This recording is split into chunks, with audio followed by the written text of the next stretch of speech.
Welcome everyone to Nerdwide.com's weekly podcast titled Hero Cravings: The Multiverse. We cover and break down all TV shows including Marvel, Gotham, Black Lightning, and for the very first time this episode, Krypton. And boy, we cannot wait to describe that one and help you recap that one. As always, I'm your host Tyler Haynes with my good friend and co-host, Mr. Chris Rivers. What's happening, people? Quick housekeeping. Don't forget to share, rate, and review this podcast on iTunes. I do apologize. We missed last week, but we're uploading a week late. I was on vacation in Orlando. If you listen to the Arrowverse, we described it a little bit there. But we are officially back, just like Arrow for Arrowverse, so make sure you tune into that as well. We are officially on YouTube, and we'll be doing our best to upload every single episode on there with pictures, in my beautiful mug, and Chris's... what picture we want to call that? We'll call that your inmate Headshot. photo. Headshot. What do you want to call it? You can do that. Yeah. That is it. Don't forget to subscribe there, and that's at youtube.com/nerdwide. Don't forget that Chris recaps Blacklist and Blindspot at purefandom.com, so make sure you check out his weekly recaps there, and apparently those are real hot spots, if I'm not mistaken, Chris, you said for those shows. Oh, yeah, absolutely. So make sure you do check those out if you watch those. Now, this is our 25th official episode. Let me give you a recap of how the show is going to go down. Each week, we go through all the Multiverse TV episodes in order as they air. We're going to bring you our thoughts and reactions to every one of those episodes. And that being said, let's jump right on into it. Black Lightning Episode 9, titled The Book of Little Black Lies. This was a fun episode, which Black Lightning has been very fun. We got a lot of, well, not a lot, we got some name drops, which questions our Arrowverse motives here, but we'll get to that. Black Lightning calls the inspector. He says he needs the inspector's help because he can't do this by himself. If you remember last week when the inspector thought Black Lightning was the one who killed Lady Eve. He found out it wasn't. We found out we got dirty cops, and the inspector, Henderson, is very, very, very adamant trying to find out who these dirty cops are. So he says he's going to take like some vacation days he's built up, and he's going to investigate and see what he can find out. Anissa shows and tells Jennifer about her powers and about her father's powers, and Chris, just like you called it, Jennifer is extremely pissed off because she is the last to know about all of it. And she really had a little struggle here because she later on in the episode she doesn't really want power. She thinks it's a curse, not so much a gift like everybody else thinks it is. Yeah, and I think that magnified her displeasure with them not telling her, because now she's found out she has powers, and instead of being able to kind of prepare herself mentally for that coming down the road, she has that sprung on her, and then finds out that even though they didn't know, they might have known this was going to happen. Right. And so it's like she's been lied to twice. Well, yeah, and if you think about it, well, I think it was last episode, they talked about what if Anissa has these powers, and do we need to test her? I think we talked about it on the last episode for Hero Cravings. But they were like, they said they were going to test her for these powers, but I guess they never got around to it. And it kind of just came as a surprise, which obviously came for a surprise for Jennifer. Jennifer and Lynn, which is Jennifer's mother, had a conversation. They were talking about this, and she says, I don't want this, and things like that. She goes, forget who, it was either Lynn or Jennifer. They said, you're not a vixen, you're not a Supergirl. So yeah. This is where, like I said earlier, this is really confusing to me because Vixen and Supergirl are obviously very heavily into the Arrowverse. Right. So, I mean, you could go with it being, because we saw the very first episode, they talked about different heroes in different cities. Yeah. And that Black Lightning is obviously the only black superhero that they know of. But, I mean, they could easily make this a separate world entirely and not be in the Arrowverse, but they could easily put it in the Arrowverse.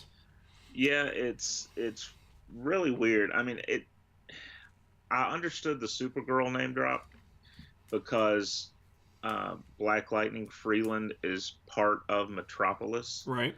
In its comic history. So obviously they would know who Superman is, and if you know who Superman is, you're going to have heard of Supergirl. Right. Name dropping Vixen was a little bit more, I think, of a nod to the Arrowverse fans that were acknowledging these characters I think it's their way of foreshadowing that they are going to merge them next season. Oh, I hope so for Hero Craving's sake. Yeah, Multiverse is getting a little heavy when you start throwing some things into Arrowverse. right. So I mean, I don't know. I'm with you. It's a big foreshadow for Arrowverse. I'd be really surprised if they didn't put it in the Arrowverse for season 2 of Black Lightning. How they would do that, I'm not sure, because with Supergirl they had the Flash just randomly show up, and it never got acknowledged on the Flash TV show until it came to CW. But we're already on CW, so I guess we'll figure out how that is. We see Gambi outplaying ASA agent again. Black Lightning is very a criminal in the police's eyes, and everyone's out to get him. So, to get information, him and Anissa dress up as past presidents. And Black Lightning gets a new suit, and it's the form of Barack Obama's face.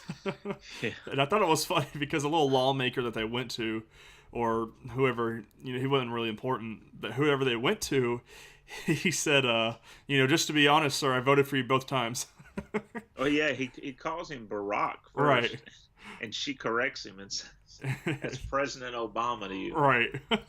I just thought stuff like that's funny, and I'm glad they did that. And it's really cool, and I still think it's really cool seeing Anissa and Jeff partnering up as a daughter-father duo. Oh yeah. And I feel like they complement each other really well. We find out that Gambi is still keeping secrets from Jeff, and we found out that Gambi was reporting metas to the ASA, and that Gambi found a lot of these in an underground lab. So what he would do is the little formula that that Gambi leaked to Jeff's grandfather was creating metas. And so what the ASA would do was instantly kidnap them and put them on cryo chambers, or kind of like a sleep chamber. Mm-hmm. And Gambi found that lab, was it 20 years later? 30 years later was what it was. Yeah. And then we got our official, finally, first look at Thundersuit in action. I want to say it looks better than Black Lightning's does, but that might just be a personal black and yellow thing, because Steelers and Pirates. But yeah, that could just be a personal thing. No one's perfect, Tyler. I know. We found out that the two soldiers in this warehouse that Anissa and Thunder and Black Lightning went to go take, they were told, because they were taking down the Green Light warehouse. They got all the information. They're taking Green Light off the street. Mm-hmm. These two random soldiers appeared, and they were told not to kill and only to capture Black Lightning. Obviously, they did expect Thunder to be there, and that's essentially how he escaped. But my question is, why are they trying to capture him? So I don't. And obviously, they're or assuming they're ASA soldiers. But I don't understand what the point of trying to capture them, unless they're trying to do capture for him for like they did the other metas. Yeah, I think they just want to study him. Oh, God, what is with scientists, man? And that was pretty much it for this episode. Do you have anything else to add for good old Black Lightning this week? Not really. It was good to finally see the official suit for Thunder. Yeah. Not that latex queen. Right. Yeah, that was a little uncomfortable to watch. Jennifer's struggle is going to make this a little interesting, because I personally thought that Anissa, she took to it too easily. Yeah. I would have expected the same sort of thing that we see Jennifer going through. Yeah, because it was like Anissa, she was great because she could actually make a change in the world. She was a little hesitant about her dad being Black Lightning for like a minute. And I think it was like half an episode, and then they were fine. Yeah. But Jennifer she's very much a teenager. And she says, I want to go to prom. I want to do stuff like this. And now I feel like I can't because I'm a freak. And I don't really feel like it is Jennifer's fault. I still think she could do things like that. She's just got powers on top of it, Right. So, I mean, I don't know. I'm not very much in a teenager's mindset anymore, obviously. That's good, Tyler. I think it's very good, but so I can't really relate to what Jennifer's going through. but at times I can because I get what she's trying to say. You know, she sees this more as a curse than a gift. So Right. how that's gonna play out in the future? Will she join the Thunder and Black Lightning team up? Will she want to go out and fight crime, or is she just gonna stay very complacent? I'm not sure. I guess. Well, there's another option. What's that? She could get brainwashed by Tobias and be with Krypton. And join Khalil's cause with her. That could be it, because we haven't seen Khalil in forever. And Tobias wasn't even in this episode either. Right. So, because, I mean, Tobias is, I'm assuming, obviously off mourning his sister. We also, in this episode, did not get Lala. So it was a very Pierce family and Gamby episode, which is fine. We need those every now and then. Absolutely. Early numbers, 0.5 rating, which is pretty steady. 1.55 million viewers, which is up 0.10 from last week. Next episode is titled Sins of the Father, The Book of Redemption, and it looks like we're back with the very long titles again. And don't forget, season finale is April 17th. It's coming up. Yeah, that's coming up very soon, and I can't wait. I mean, I'm ready for news of a season 2, because these numbers we should be getting it, you know. I think they'll probably wait for this either the week of the finale or help the amp it up a little week. bit. Yeah, makes sense. And now, Chris, it is time for a moment. I don't know about you, but I've been waiting for. Krypton is finally on TV. Episode 1, the pilot. The pilot's the episode, just like everything else is. So, right. Sorry, I was writing my show notes time. I was really excited because it was not a lot of mystery, but there was some mystery for me because I try to stay away from spoilery stuff. But we'll go through it, how they presented it. This is 200 years before Superman's birth. The first main character we really see is our main character's name is S.H.I.E.L.D. His grandfather's name is Val-El. So obviously the House of El. Which I thought this was kind of interesting, and I don't know what universe this is taking place in, but we'll see here in a minute. We see the voice of Rao, which, if you're listening from Arrowverse, Rao is in Supergirl, and right. he's like I want to say like their Jesus, if you want to put it like Christianity. Yeah. So we see this voice of Rao. It's a gold mask, and it's a face for each of the gods. It's got like 8 faces or something like that. I think 7 faces. Yeah, 7 or 8 for like the different gods and everything. But Rao is the true god, so that's who they kind of follow.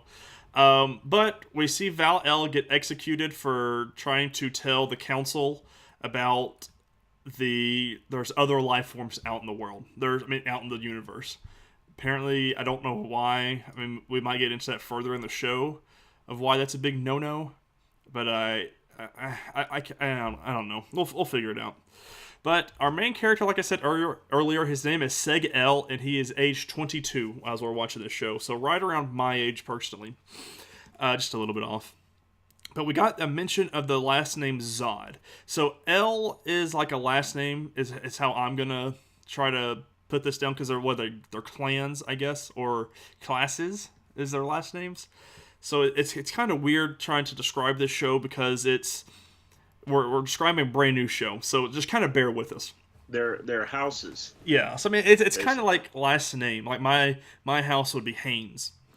So we get a mention of the name Zod because Zod is like a last name. And the first one we see is Litazod, which is Seg-El's lover. So she is Litazod. So, and then we find out that there are multiple guilds in Kandor, because Kandor is like, I want to say like the capital and only city of Krypton, because of the way the dome is and things like that. So, I mean, I guess we'll figure out how that works. But there's multiple guilds, and the only one we heard this episode were lawmakers, the military, and the science guild. Did you catch on to any other ones, or is that like the main 3 they talked about? Those were the main 3 that they discussed. And I guess you could say the rankless would be their own guild, maybe. Yeah, the rankless are the basically commoners. Yeah, because that's what Seg is right now, because he When Val-El went against the council and did all this other stuff, they stripped his whole family of a rank. So he is just Seg the Rankless. So he's not really even really Seg-El. But Seg's dad now works for, I'm assuming, the lawmakers or the council, Yeah. as like just like a, I don't want to say slave, but as like a butler type thing like that. He's like a um, almost like a bailiff Mm-hmm. in a court system. Right. Is what I took from it. So I mean, well, it's because it's kind of, to me it showed, I don't know about for you, but it showed like they've been stripped of everything. Yeah. Like he's just basically just a worker for these people now. He doesn't get to be in one of these guilds.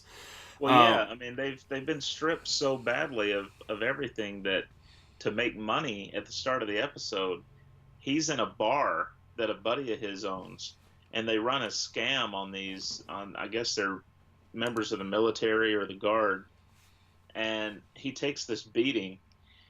And unbeknownst to those guys, everybody in the bar had bet on how long he could last. Right. And when he gets home, he tells his mom and dad, "I got 150."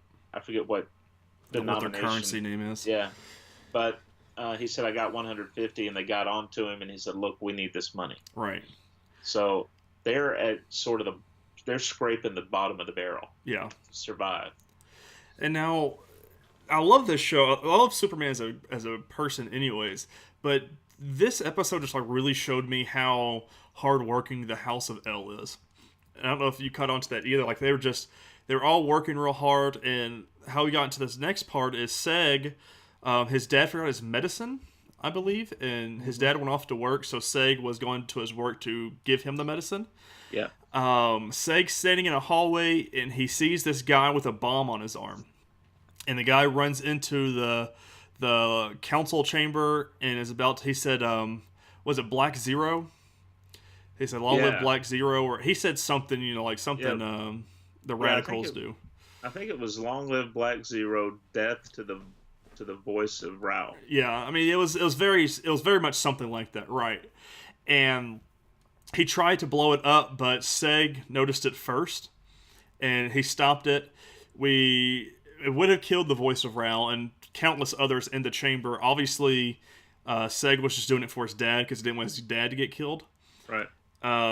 So there was a bunch of... So Seg is kind of like a mini hero now because he just saved all these people. We find out that Seg is dating Lita Zod. And Lita, or Lida, I can't remember how they said her name, but she's a part of the military guild. Her mom is one of the high up commanders of the military guild, and so she's in it. And the military guild is very, very, very brutal. We start off with Lida fighting her mother, and she said you have to beg for mercy or to stop this fight that they were fighting in. And so Lida said mercy, and she said there is no mercy in the military or something like that. And she stabbed her daughter's hand. Yeah. I guess to prove her point, but it just proved to me that the military guild is very brutal. I mean, that's all of these guilds, from what I understand, besides the Science Guild, everything is very harsh, very structured, and very brutal. Very controlled is the word I'll use. Let me put it there. The group her mom heads up is, the way they describe it, they said that they are the tip of the spear. Yeah, they called it something. I think it started with a B. Hard to pronounce, but tip of the spear is essentially what it is. The best way to think of it, if you're familiar, if you remember Frank Miller's 300 about the Spartans, right? They were the tip of the spear. So these are like the elite of the elite. The fighters of the fighters. Right. Which we clearly see this episode.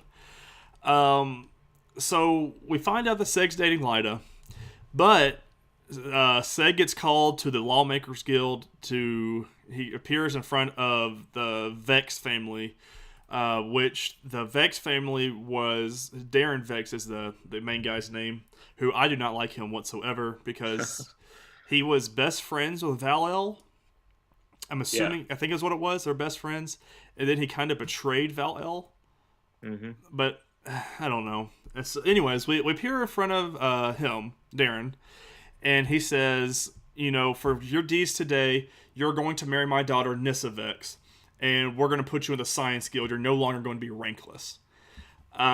This is kind of a good thing, but it's a bad thing, and you find that out later on in the episode. But we find out that Nissa is the one who wanted to be with Seg, and not so much her dad this episode. And I thought that was kind of weird how they did all this. But so he gets this information, he leaves, and then we see a guy in a Detroit Tigers hat. He looks very much from the 21st century of Earth. And we see him like at the very beginning of the episode. He's kind of like just following Seg around, but not being active a part of anything. And this guy, his actual name is Adam Strange. Now, a lot of the comic book listeners that read comic book readers are listening. Adam Strange is a big name in the DC universe. So I did a little bit of research because he's not my hero. Apparently, they explained it more in episode 2, but this episode Adam Strange is a part of the Justice League, but doesn't really have superpowers. He's more of an interplanetary guy. He travels all over the universe. He kind of helps out things. There's one planet he mainly sticks to, but it's not important right now, so we're not even going to talk about it. And so he's kind of like a hero, but he kind of time travels and he planet travels. So he's a very strange character, hence the name Adam Strange is what I'm going to go with here. And in the comics, his suit he's only able to fly because his suit has a jetpack attached to it. So he has, you're right, absolutely zero powers. He's just extremely smart, and he's been able to use science to travel through to different dimensions, basically. It's very DC character, let's put it that way. But he is here. He talks to Seg. He gets in this alleyway. He explains who he is and why he's here. He is trying to warn Seg about someone to destroy Krypton because of Seg's grandson, which is obviously Kal-El, his Superman. So Adam Strange gives Seg a crystal. He says, to a fortress of solitude that your grandfather has here that will explain everything. Seg's like, oh, okay, yeah, whatever. He just got told he's going to be ranked again. He's marrying this Nissa girl, even though he's dating Lyda. We don't see this fortress at first. We don't even see the cape at first. Like, the iconic image of this whole season is Seg holding Superman's cape, which I think is a very cool icon. But we don't even know that. Like, I mean, if you think about it, Chris, you and I are at work or just walking down the street or something, and some random guy says, hey, there is a villain, or whatever you want to call it, coming to destroy your world because of your grandson. I'm from a different Earth, I'm a different planet, in a different time. I would do the exact same thing Seg did. He's like, oh, dude, you're bat nuts crazy, So I get where Seg just came say, from. let's go have a beer and talk about it. Right. Let's implore this a little bit. So we go to this chamber.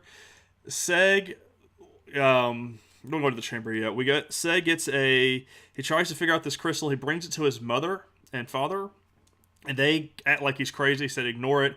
He said, I'll take his dad takes the crystal. He said, we'll worry about it some other time.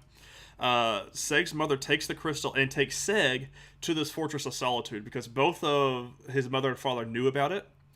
And they go to it, and he gets a little bit of an explanation, but from his mom, not really much. We see the fortress, which I'm assuming is going to be Seg's like base of operations from here on out. We don't see a lot. We see the House of L symbol, and we don't really see much else at this scene.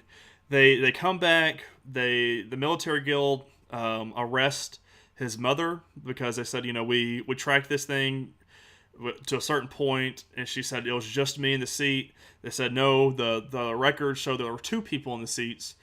And so the father says, I was it. And then, unfortunately, Seg's mother and father are both killed by Lyta's mother. But Lyta was doing her job and essentially showing her mercy. Showing this family mercy for this. Obviously, Seg is very angered by this. He goes back to the fortress and is just kind of like contemplating everything. He's grieving, and then Strange walks in with Superman's cape. Now, at first, I was like, this cape looks like crap, but that was because looking at the backside of it, the little stitching, everything just looked garbage to me. But once he's got it hanging up on the mantle, it looks 10 times better.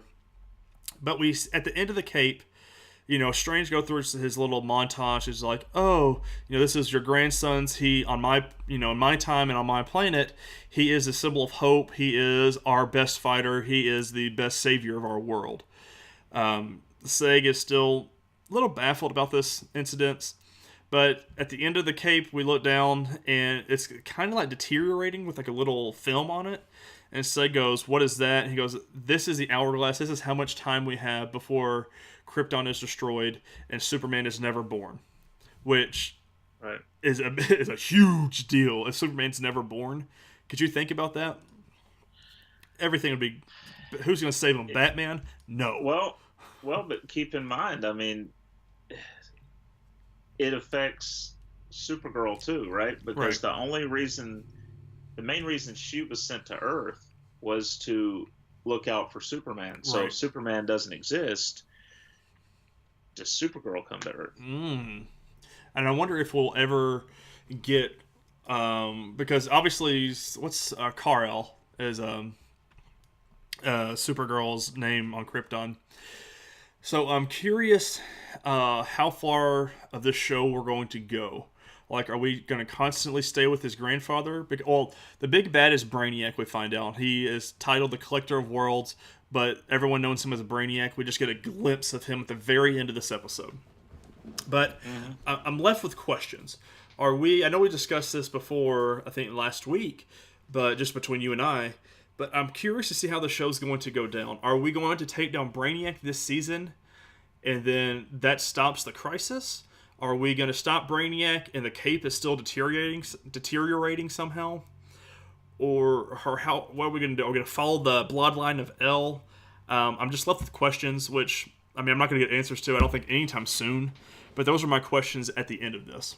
I don't think that they can...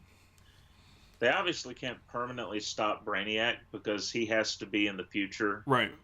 For things that he's going to do there. I don't know. I think Brainiac is going to continue to put things in their path, and they're just going to have to continue to try and go through him or through those individuals until they finally get to Brainiac. Right. And it's a little bit ambitious for a show like this at the beginning because you don't know if you're going to get renewed. So yeah. So I'm very curious to see what we do going forward. But I mean, as a show, I absolutely love it. I love what they're doing with it. I love the special effects of everything. I love how they're telling the story. The guilds in it are pretty crazy to me, but it's a class world, so where everyone's judged by what class they're in and things like that. So, right.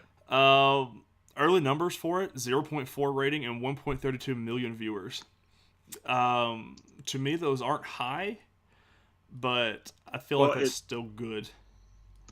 It's a cable network. It's not network TV. Right. So that's a good point too. I'm trying to pull up because one of the shows. Let's see. Sorry, folks. Live recording here. There were few shows that were as successful to the Sci-Fi Network as Ghost Hunters. I don't know if you ever saw that. I don't do horror. We know this. Well, I mean, there wasn't ever really much shown. Oh. It was like real life people going around with cameras and recorders and trying to catch evidence of ghosts. And I'm trying to real quick find some ratings. I can't do it. Maybe I'll have it in time for our next Multiverse episode, but I think that's a pretty good rating for the Sci-Fi Network. I mean, if you look at that, the 0.4 rating, yeah, that's not too far off of what some of the CW shows are getting. Yeah, I mean, Black Lightning, we just said, has 0.5 rating and 1.55 million. So, I mean, and then next week's episode is titled "The House of L," which I'm excited for because I mean I like this show. I'm very much invested into it. I want to see the show succeed, and I'm only seen one episode. Yeah, I think this is going to be a fun one. Yeah, because it's going to be really, it's really not like it's in our time, you know. It's Krypton time and 200 years before Superman. So really, we don't know much. So kind of anything's on the table. So I'm very curious to see what they're going to do with it. I do like the fact, though, that they have Superman's grandfather, kind of his, basically what we're led to believe is his true love is Azad. Azad. Yeah, because I mean that's some crazy foreshadowing to Superman's time, which obviously one of his arch nemesis is Zod. Right. So I thought that was pretty cool. I'm excited. I can't wait to see what else they do. But the show must go on, and we are going to Gotham Season 4, Episode 15, titled The Sinking Ship, The Grand Applause. I remember we were talking about, we were thinking maybe it's a two-parter, like a 2-hour episode. Nope, just one. Very good episode. Gotham, since they've come back from hiatus, even before they went on hiatus, I feel like they've been knocking it out of the park every single episode. The writers have been doing an excellent job, and I love what they're doing. But first, we still have about heroes. We'll talk about a little bit more with heroes with the villains, because a lot happened this episode. Not so much for the heroes, so I've only got like 4 bullet points, so we'll talk about that real fast. Harvey officially joins the GCPD again, and he said it's just until they take down Sophia and get things back to the way they were. So Harvey is once again dons the badge. Bruce is helping Selina. Selina is feeling very guilty about her and Ivy's. A couple episodes ago, Selina thought they were just going to go to this rich person's house and steal stuff. Ivy killed the patriarch of the house, and she's feeling very guilty about the stuff that she stole from them. So she goes, and her and Bruce try to buy back the jewelry and things that she stole, and she stole it at a pawn shop. The pawn owner said, no, you're not having this back, especially since Selina already tried to steal it back. And Bruce finds this out.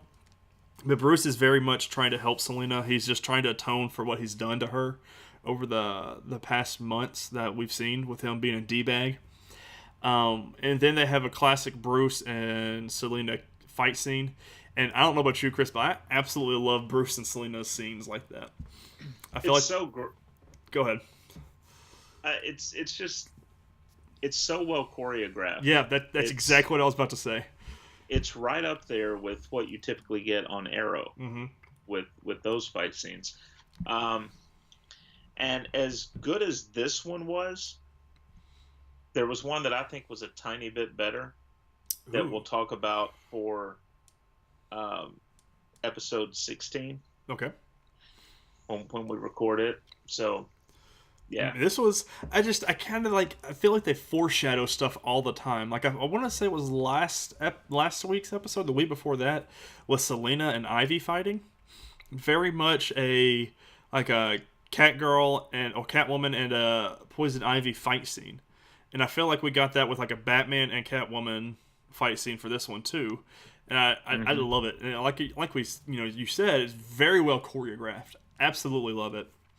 So we'll get to the villains real fast, because this is where the meat of the show happened. There is a crime grunt. I mean, he really had no name, so I'm just going to call him a crime grunt. Reading a Detective Comics. Now, Chris, can you tell me what Detective Comics is? Detective Comics is a comic book that is still around, actually. Yep. But started back, I believe it started in the 1930s. Yep. And it introduced us to someone known as Batman. Yeah, just a no-name character. Yeah, it's a throwaway character. But I thought that was very funny that they did that. Obviously, it wasn't like a Batman detective comic, but it was just like an old-school Detective Comics, and the guy was reading and laughing. And I thought that was very funny. And these two guys that we see in this scene are watching Martine. Now, if you remember, Martine was supposed to be dead, is what the world thinks. Zaz has him under watch. And as Martine is going through his little writing thing, he's being left notes on his writing pad because we assume he is mute and can't tell anything. And I thought it was very funny because a lot of them said stuff what to do. They said, say you're going to go to the bathroom, turn on all the gas in the kitchen, return to the kitchen, cover your ears, and then a RPG comes flying on the window and blows the place up. Insert Riddler after the explosion. He says, hey, Martine, I'm Ed. I'm here. Uncle Penguin sends me to get you. And so Riddler saves Martine. Awesome, that's great. We find out that Zsasz is still working with Sophia because if the last time we saw Zsasz, he had a very big problem with Penguin because he thought the Penguin killed Carmine Falcone. And that was like Zaz's father, I'm assuming is what they're trying to say here. It was... I like Zsasz. I love his character. I'm glad he's back on the show. I think it was a father figure. Yeah. I don't know if he was... No, he wasn't his dad. Like, it was just like a father figure because he's worked with him for so long. We also see Wendell again, another gun for hire. Love the guy. He's out of the hospital, and now he is working with Zsasz. They're kind of like a duo mercenary group working under Sophia. Sophia wants Penguin dead, so she sends both of Wendell and Zsasz to the mental hospital, but Bullock is there trying to find out information from Penguin because everyone's end goal here is trying to take down Sophia. Bullock is there because Mr. Penn is the guy's name. He knows everything and anything, and he will know how to get to Sophia because we found out Mr. Penn was the mole for Sophia and Don Falcone for the Penguin. So I thought that was kind of interesting. I didn't see that coming. So Bullock is at Arkham trying to find out Mr. Penn. We hear gunshots. Bullock goes out in the hallway, sees Zsasz and Wendell. It's a big, everyone's pointing at guns at each other. Penguin escapes with Riddler's help. It was a fun little scene. When Bullock looked out the window, you see Riddler dancing around, putting on his hat, and Penguin limping to the truck. Very awesome. We see Butch, and Butch is actually Butch. He is not Grundy. I was very excited for that. Yeah, Riddler found that out the hard way. So the Riddler had a plan. They want to put Penguin on ice and make him basically a Trojan horse. Somehow Grundy gets into the mix because the Riddler thinks that Butch is Grundy. So he goes down to where Grundy is staying, and he goes, hey, big guy. He goes, remember me, whatever. And Butch is like kind of making some faces, but we know that he's Butch, but he doesn't. Riddler doesn't know he's Butch. And it was very funny. He knocks him out, beats him up a little bit, drops him off with Sophia, if I remember correct. Not Sophia. The Sirens, Tabitha and what's her name? Barbara. He drops him off there. Riddler gets dropped off to Sophia because the Sirens are working with her. But before we get there, Chris, so we find out about the mall with Mr. Penn. Lee rescues the Penguin during Zsasz and Gordon's shootout. Now, Lee is obviously working with Penguin and Riddler because she wants Sophia gone just as much as everybody else does. But obviously because of her broken hand last week that she just smashed over and over and over again, which is terrible, but girls will be girls, I guess. Zsasz, Wendell, Gordon, and Bullock all have a shootout at a street. Very well shot. Penguin got arrested because Gordon and Bullock find Penguin. But while the shootout's going on, Lee jumps into the cop car and drives them away. Mm-hmm. We find out Barbara is having migraines. And at the end of the episode, we found out why. But beforehand, I was like, oh no, Ra's al Ghul is messing with her somehow, some way. And that's why she's having these migraines. Like, she was having, like, real bad migraines. And then at the end of the episode, we do find out that it is Ra's doing. We see Ra's, like, walking through the club as she's having this migraine. That's how the episode ends. But that's not it for Barbara. So we get the return of Victor Freeze. We gotta, like... To me, this episode could have been the finale. Did you catch on to that, Chris? Yeah, I mean, it definitely brought back a lot of the characters we hadn't seen in a while. Definitely could have been an episode like that. Yeah, it was. That's like when I finished it. That's exactly what I thought.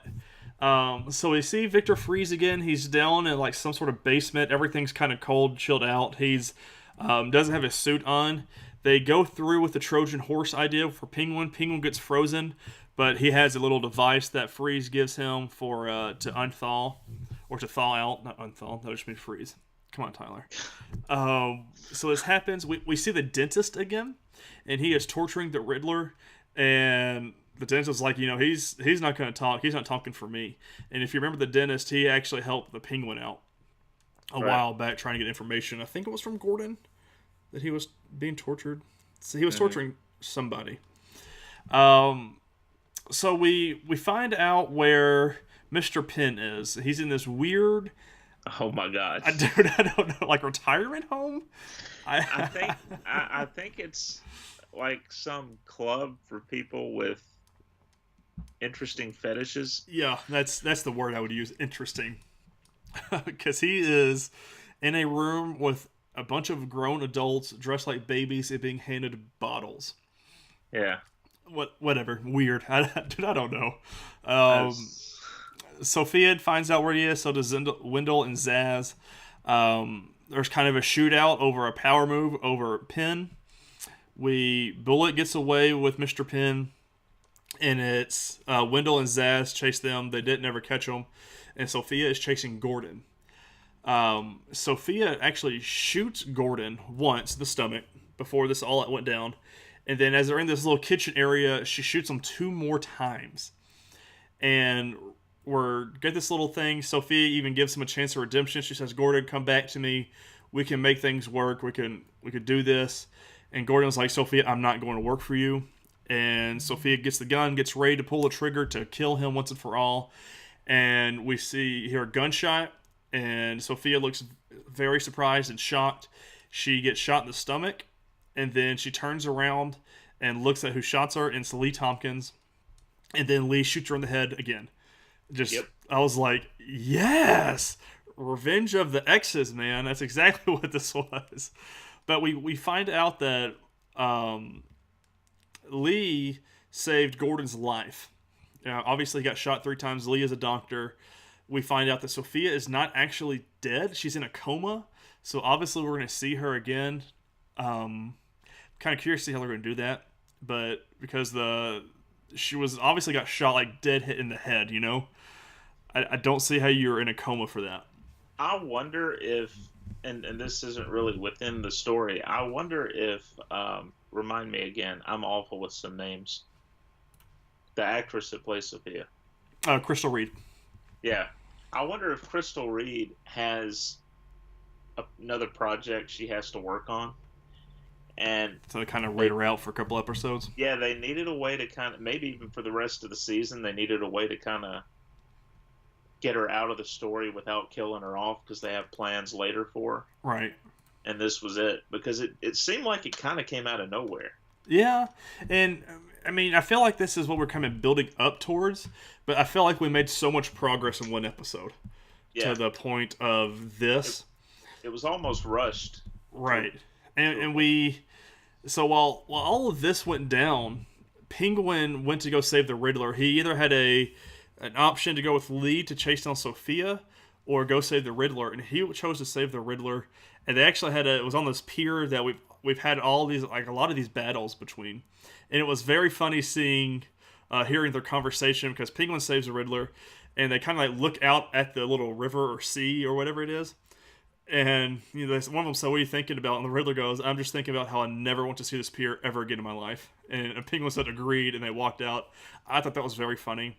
Right. How we ended this episode, Lee goes back to the Narrows and takes it over from Samson. A group holds Samson down, and what does Lee do? She grabs a hammer and destroys Samson's hand in revenge, and says, "I am the leader, you are not, and this is what you get in part for thinking you couldn't be." We already said about Barbara's hand seeing Raish, and Barbara's hand's like glowing as she sees Raish Al Ghul. And I feel like we're going to get back to the storyline of Raish and Bruce, and I can't wait, because I love that storyline. Well, the thing is, too, at the end, it was as if his spirit walked into her. Right. I just And randomly from across the club. yeah. So I wonder if we're going to play into that more. Because obviously race is a big thing in the DC world. Right. So I love this episode, yeah, it was but really good. it brought up one big question for me, something that I believe I remember Carmine Falcone bringing this up earlier in the series, and that is there has to be someone like him in Gotham, Right. because if there's not, all these different operators are going to run amok. There needed to be that influence. Now that Sophia's gone, does Lee have what it takes to step up and be that person? Well, is it going to be Lee, or would Penguin try to take over everything again? Or it could even be Barbara and Tabitha try and take over again. See, I kind of feel like it's got to be someone outside of the typical Batman villain, because that's why Carmine played such a important role. He was a mobster, Right. but he was someone that everyone kind of had fear and respect for. I think if it's Penguin or someone like that, it's not going to hold. So I wonder if they'll bring someone else in, Another or power play. or elevate Lee to not just the Narrows, but possibly running all of Gotham from a criminal aspect. I don't know, man. I'm excited. I mean, this is, like I said earlier, I feel like this could have been a finale, because we had Sophia taken care of. We see Riddler and Penguin becoming best friends again. We see Gordon and Harvey somewhat making amends, because at the end of this, while Gordon's in his hospital bed, he tells Bullock, he said, "I'm going to tell everybody. I'm going to repent for what I've done."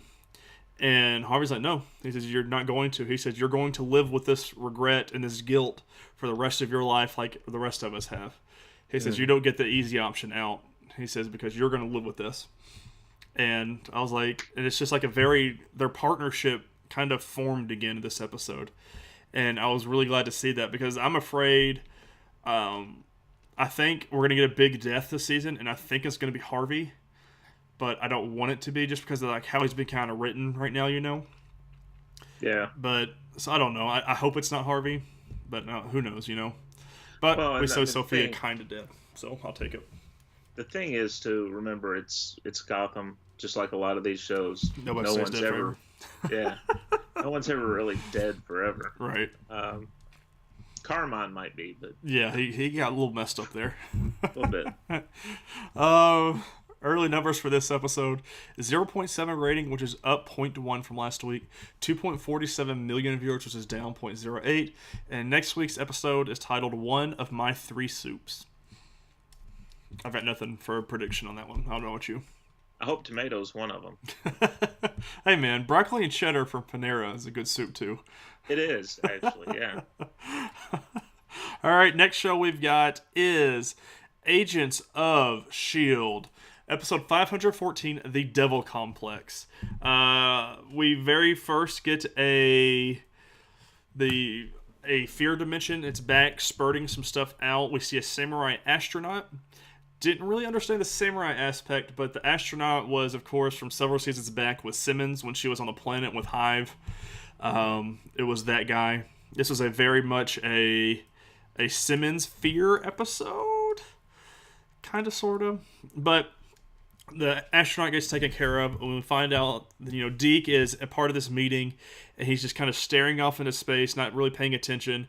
He is still very much amazed that his grandparents are Simmons and Fitz, because we figured that out last week, so it's kind of like still a big shock.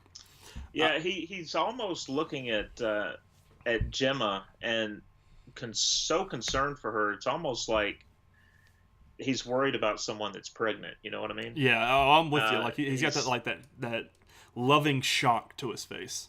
Put it that way. We see General Hale in a dark room with some blue, I'm assuming it's Kree writing in the back of it, and a very dark figure talking to her. We don't really know who she's working for, And because we obviously know she's not the one giving orders. She's usually, these general types are usually taking them, and she's no different. But we get a favorite character back this episode. I was really happy to see it. Evil Fitz is back. He's the only way. That's the only way I could talk. From the Hail Hydra days when they were in the framework. Oh, I loved it because he knocked out Deke and very much had his suit on. So good. And we get a S.H.I.E.L.D. capturing Agent Hale, but of course that's who couldn't predict that was on purpose. That's why she wanted to get captured. But we'll get onto that anyways. We see a very erratic and I don't want to say paranoid, but a very ADHD Fitz this episode. We find out it's because he's not really sleeping due to all of these problems going on. He still hasn't figured out how he's going to control this gravitonium to contain the fear dimension. And he's got, on top of everything that's going on, trying to stop the world from exploding. And he's just got a lot on his mind, so he's not really sleeping. We see him, being very erratic. He's talking in front of these monitors. And then Dark Fitz comes into the scene. He's walking on these steps.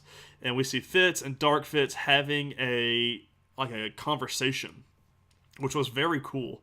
Because I forget what episode it was, but someone was talking to Fitz. He says, it's not he goes, the dark version of you is very much a part of you. You just have to take control and be the stronger one. So it was, and Fitz seeing Dark Fitz was one of the coolest things. It was in shock, he was in pure shock. Right. Did you see his hand? His hand was twitching, and he was very pale, very scared, because that is Fitz's fear, is that's who he is. And we saw that last season, and it was just great acting by the guy who plays Fitz, which is top of my head, Ian DeCasticker. But I don't know if that's good job, Tyler. Yeah, they pop it up every scene. I love the guy. I do hope to meet him one day. But his acting was very well done in this. We find out that Hale, like I said, wanted to be captured. She was talking to Coulson. She was like, did you really think that I thought you wouldn't hack my phone? We find out that the robot in the car seat that was with Hale is not a robot, it's Creel.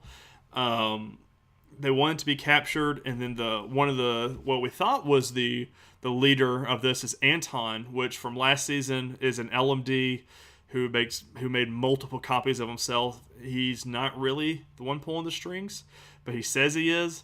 But obviously he's not, because he's not the person we saw at the very beginning.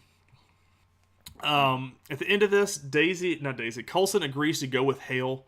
He said, as long as he goes, my agents are free, you're not going to target them anymore. Hale says, that's fine, we just want to talk to you about some things, we need help, or something like that. It was very worded, really weird. And that's the end of, we see Coulson and Hale this episode.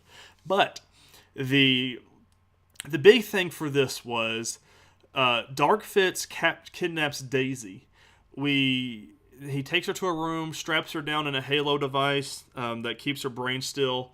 We find out that Dark Fitz is trying to take the inhibitor from the beginning of this season out of Quake so they can use her powers to control the gravitonium and close the fear dimension, which was really weird to me because Dark Fitz was kind of being a hero Fitz, or the Doctor Fitz, or however you want to call him.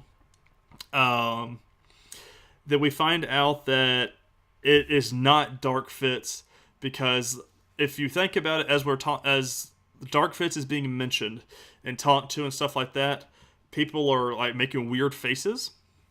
But we found out, and this was a real big plot twist, Chris, because it threw me through a loop. There was no Dark Fitz. It was Fitz the whole time. Right. And that just threw me through a loop. And I'm sitting there watching it, right? And then as Daisy has that line, "Who are you talking to?" Right. And I thought, is this because he's made the incision, she's tripping out? Yeah. And then it shows him standing there by himself, and it's like, oh. Yeah, because Simmons entered the room, and I was what? So he got in touch with his dark side to get the job done. Right. And it was just, basically was what happened. yeah, it was like all a big Because thing. he knew what needed to be done, and his normal self would not have been able to do that. So Dark Fitz took over and made it happen. And I'm very glad he did, because like they did it. They took the inhibitor out, gave her some adrenaline. Fitz is locked up in a cage. He's very much the bad guy. Quake puts the gravitonium into the fear dimension. There's no more. We cut that and everything off. The reason Daisy was, and Chloe Bennett did a great job of acting for this episode as well, because she like the Oh pure yeah, sorrow she had because of the inhibitor being taken out, because she doesn't want her powers, because in the future she's a destroyer of worlds, so this is her out of her not being able to use her powers, which in all honesty I've been forgetting she had the inhibitor in anyways, so I'm glad we kind of touched back on that. right. And then we see Deke. He tells Simmons about the relationship. Simmons is kind of in shock a little bit, and then comes around to it, and that's what we're left with the agents of S.H.I.E.L.D. We go back to Hale. She's talking to the guy in the black and blue room again, and he said, does this benefit the Confederacy? And so we don't really know what the Confederacy is right now. And then at the very end of it, she says, "Hail Hydra." And I was like, of course it's Hydra. It's always Hydra. I mean, Right. can we have an episode without Hydra? No, but I thought it was very well done. That was a good way to So bring it back. so to me, my favorite scene in this whole episode, that this is a little bit of the horror fan in me, was when he's pulling the inhibitor out, Right. and it's just like all that stuff stretching Dude, it and was like a everything. lot of cord. Yeah, and it's just like pulling it out of her neck, and she's screaming, and it's like, oh, that's got to be hurting. Yeah, they did a good job with the special. The special Yeah, effects for this season was great, period. So, that's great. Hail Hydra. I mean, Early, gotta do what you gotta do, I guess. right. Early numbers we got for this episode: 0.5 rating, which is pretty steady from last week. 2.07 million viewers, which is steady. And next week's episode is titled "Rise and Shine." I've got nothing for that one either. Man, what a week! Man, it was just great episodes all around. Yeah. Now, Chris, it is time for the fan favorite segment, Douche Canoe of the Week. Who are we giving this golden honor to? Someone that I don't think's ever gotten it before. Nope. We need to keep a tally on these. I think I've said that before. I've just never gone back and listened to the old shows and written it down. But Fitz, Ugh. and I realized that he saved them by closing the tear. Right. But as they brought up in the episode, he didn't approach Daisy and let her know. He didn't approach anybody and let them know what needed to be done. He just did it. Well, I mean, to a point, he thought it was Dark Fitz until like right at the end he started realizing, and he was like, "Oh, that's right. I need to do this." Right. And he still went ahead and did it. Yeah. And I mean, he does ask Daisy, if I told you what I needed to do, would you have allowed me to do it? And she said no. But should she at least have the option initially? Yeah. If you tell the whole team this is the only way to solve this issue, and she says, I don't want to do it, then at least other people are probably going to say, look, we trust you not to quake the world apart. Go ahead and let him do this so we can close this fear dimension off and not have to worry about it anymore. Right. Because they said it's going to eventually keep branching out to the whole bases, having these fear anomalies in it. Right. So, yeah, Fitz was definitely douche canoe there, but You it was have to ask. You have to ask. You got to get consent first. And remember, no means no. All right, Chris. Going on a little bit on the lighter side, who gets hero of the week this week? I think this is another first. I think in our show, yeah. Lee Tompkins. Yep. And I know that there were other people that saved people, but she saved Jim Gordon, which is a pretty big character in Gotham. So, and she got revenge at the end of it for herself, which is always a plus. Yeah. And I know that we see Lee doing some things that are a little bit questionable from time to time, but we also know that at the core, she's not a bad person. Yeah, she was just circumstances have taken over her life. Right. I mean, hell, she started up the clinic for the poor people in the Narrows.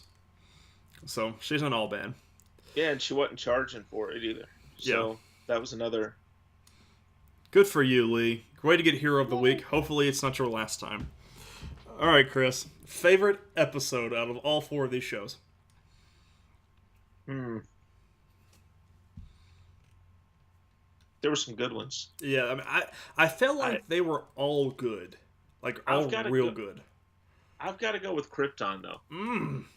I like the way that they set it up. Pilot episodes are so much fun to watch because, I mean, that's the foundation for everything that's going to come after it. Yep. And they did a really good job. I also love the scene in that show. It was just this little comic moment when Seg and Adam are meeting, and he looks up and sees Adam's Detroit Tigers hat, and he says, "Is that a guild?" Yeah, it was. I think that stuff like that's very funny.